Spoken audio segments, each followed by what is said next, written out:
นะเข้าใจทุกแฟนคลับเนาะแต่ว่าจะเป็นทั้งแฟนคลับงานในแฟนคลับไอเพชรในแฟนคลับไอจูในแฟนคลับอีกหลายๆศิลปินเนาะวันนี้ทั้งพี่ดำที่เดินทางมาจากประเทศไทยของทีมงานเนาะยินดีต้อนรับกันแล้วกันเนาะซึ่งว่าพวกเขาได้มา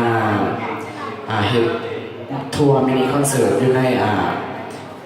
นครปากเซ่เขาเนาะก็เพื่อเอารายได้ทั้งเบิ้ลเนาะที่พวกเขาได้ก็คือไปบริจาคเนาะบริจาคสื่อเครื่องใส่ของซอยต่างๆก็บริจาคให้พี่น้องอยู่ทั้งแขวงอันตะปือที่ประสบภัยน้ำท่วมเนาะจุดประสงค์หลักๆกับขอบใจทุกๆทางที่สวยๆบริจาคเฮ็ดบุญกันได้เนาะเข้าใจนะ